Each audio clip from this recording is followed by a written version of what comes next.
Welcome to the channel. Here we explore moments from the past by carefully reconstructing everyday life as it once was.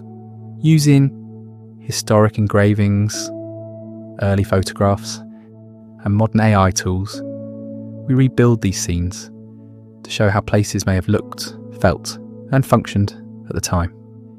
These reconstructions are not meant to dramatise history or to romanticise it. They are intended to be observational, quiet, grounded, by subtly animating original historical sources. We can move through streets, workplaces and neighbourhoods that no longer exist and better understand the systems that shaped ordinary life. In this episode, we're travelling to Birmingham in the middle of the 19th century. By the middle of the 19th century, Birmingham had become one of the most productive cities in the world. Not a port, not a capital, not a place defined by a single industry. Instead, it was a city where almost everything was made. Tools, guns, jewellery, machinery. Thousands of specialised objects, many so small that they carried no name and no identity, yet travelled across the globe. By 1851, Birmingham's population had grown to more than 230,000 people. A century earlier, it had been a modest market town. Now, it was a dense, expanding, industrial city, built not around one factory or river, but around thousands of workshops embedded directly into its streets. This was not a city that displayed its power through spectacle. Its strength was quieter, more dispersed, and harder to see all at once. In this reconstruction, historic engravings and early photographs have been carefully brought back to life, allowing us to move through Birmingham as it appeared in the 1850s. A city where work was not separate from daily life, but woven into it. Work in Birmingham was everywhere. Small workshops stood behind houses.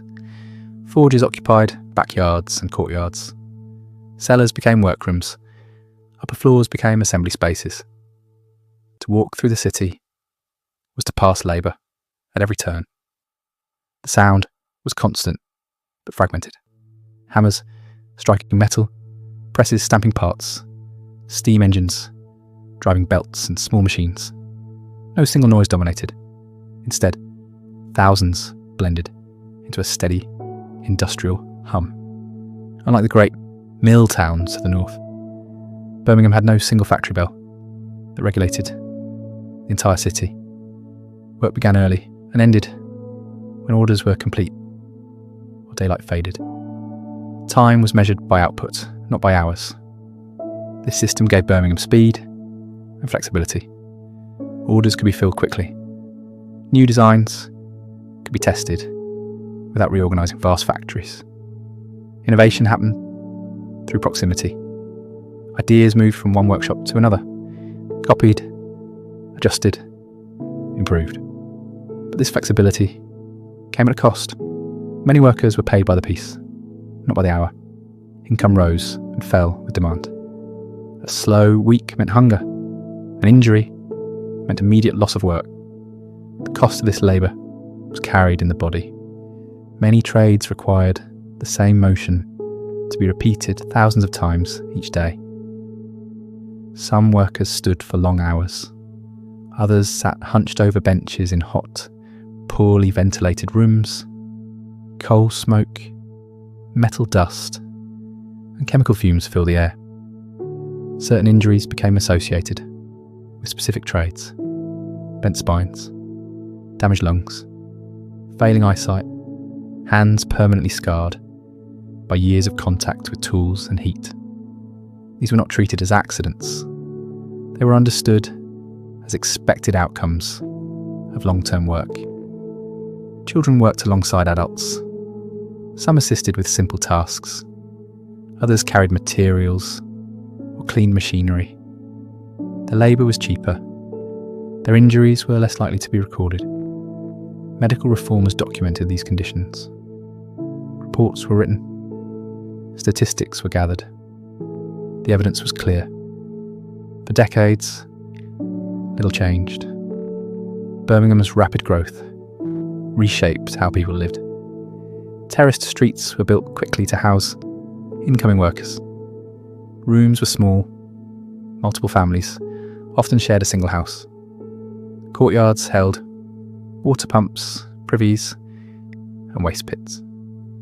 Unlike cities with major rivers, Birmingham struggled to manage waste. Streams became open sewers. Drinking water was frequently contaminated. Cholera outbreaks swept through the city, killing thousands. Infant mortality was high. Life expectancy in the poorest districts was low. Privacy was limited. Sound travelled easily through thin walls. Work and domestic life overlapped completely. The city absorbed people faster than it could protect them. And yet Birmingham gained an international reputation for ingenuity. This was a city of engineers, metalworkers, and tinkerers. New tools and processes were constantly being developed, tested, and refined. James Watt improved the steam engine here. Matthew Bolton organised production on a new scale. Together, they showed how technical innovation and manufacturing could reinforce one another. But Birmingham's real strength did not lie with individuals. It lay in networks. Ideas moved quickly between workshops. Techniques were shared informally. Improvements spread through imitation rather than instruction. The city exported more than goods. It exported capability. As railways expanded in the 1830s and 40s, Birmingham became tightly connected to national and global markets. Materials arrived faster. Orders travelled further. Production cycles accelerated.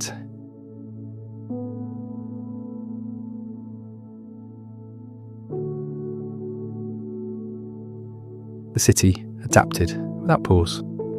By the 1850s, Birmingham functioned as a vast distributed factory. Not one site, but thousands. Not one employer, but countless small masters, subcontractors, and pieceworkers. Labour was specialised, flexible, and precarious. When demand fell, work stopped. When it returned, it resumed just as quickly. Other cities studied Birmingham's model. They copied its organisation, its methods, and its tolerance for uncertainty. With those methods came familiar problems: overcrowding, pollution, inequality, insecurity. Birmingham was no longer an experiment.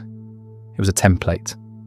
Standing in Birmingham, in the middle of the 19th century, you would not have seen a single defining landmark. You would have seen ordinary streets, and behind their walls, work continuing without interruption. Production did not end when the day did. It paused, shifted, resumed. The city moved forward through repetition rather than spectacle. Birmingham did not announce the arrival of the modern world. It normalised it.